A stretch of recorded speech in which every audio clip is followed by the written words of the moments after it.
Hello friends, welcome to my channel grammar guru. आजच्या व्हिडिओमध्ये आपण पार्ट ऑफ स्पीचचे प्रकार पाहणार आहे.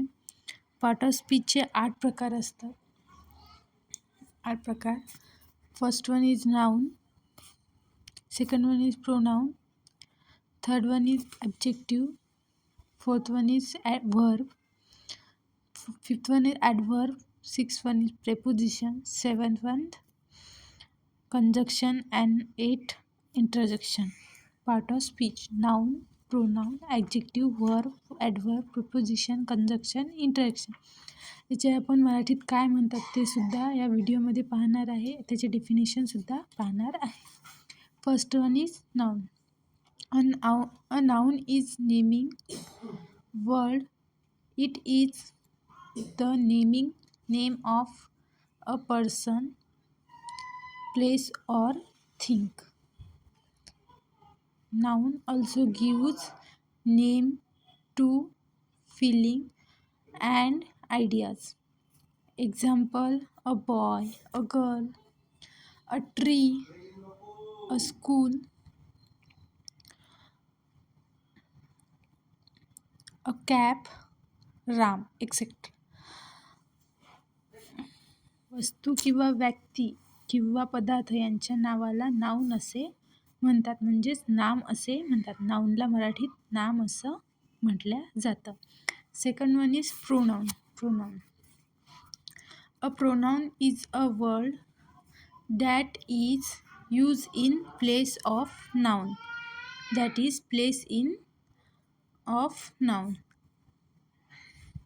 नामाच्या बदल्यात जे वापरले जाते त्याला सर्वनाम म्हणजेच प्रोनाउन असे म्हणतात. Example: I, you, he, she, it, we, they. Third one is adjective. Adjective म्हणजेच विशेषण.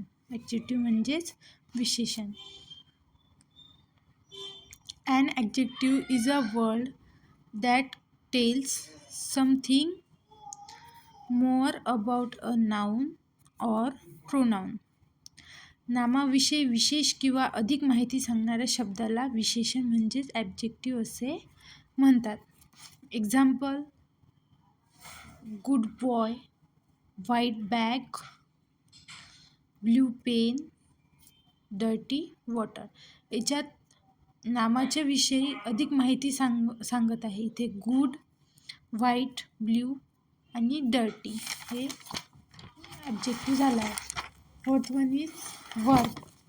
Verb is a word that show an action. There are some words that help in a sentence. They are called helping verb. म्हणजे वाक्यातील कर्त्याची क्रियेची माहिती सांगणाऱ्या शब्दाला क्रियापद म्हणजेच verb असे म्हणतात. वर्बला मराठीत क्रियापद असं म्हटलं जाते. एक्झाम्पल: आय वॉक, मी चालतो. सेकंड वन, शी कुक्स, ती स्वयंपाक करते.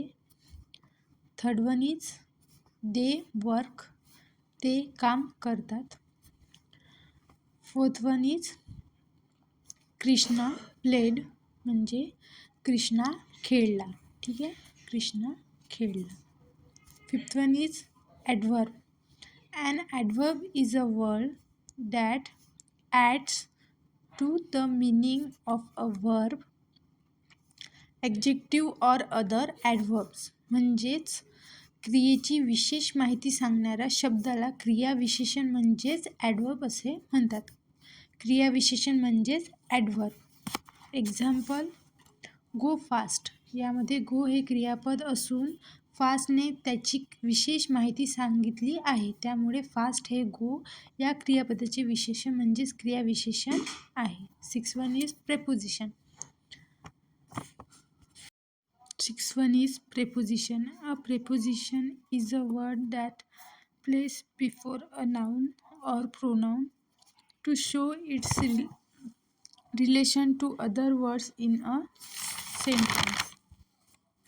नाम किंवा सर्वनामाबरोबर शब्द किंवा वाक्याचा संबंध दर्शवण्यासाठी जे शब्द वापरले जातात त्यांना शब्दयोगी अव्यय म्हणजेच प्रेपोजिशन असे म्हणतात. प्रेपोजिशनला मराठी शब्दयोगी अव्यय असे म्हटले जाते. Example: there is water in the river.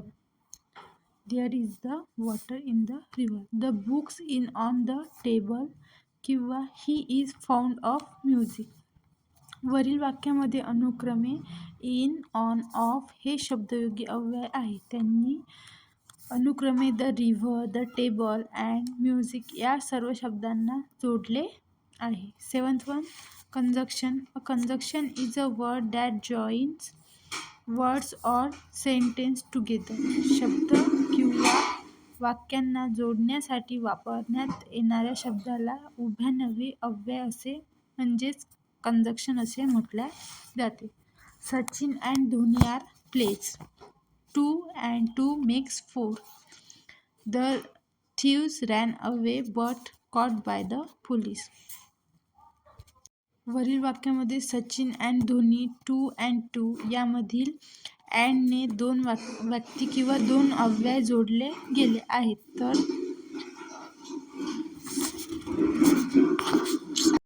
तर तिसऱ्या वाक्यात but caught by the police हे जोडल्या गेले आहे, म्हणून अँड आणि बट हे वाक्यामधील कंजक्शन आहे. Last one is interjection. Interjection is a word that express some sudden feeling or emotion. भावनेच्या भरात अचानक जे उद्गार तोंडातून बाहेर पडतात त्यांना केवळ प्रयोगी अव्यय असे म्हणतात, म्हणजेच इंटरजेक्शन. इंटरजेक्शनला केवळ प्रयोगी अव्यय असं मराठीत म्हटल्या जाते. Oh he played well. Alas he is dead. Hurray we won the match.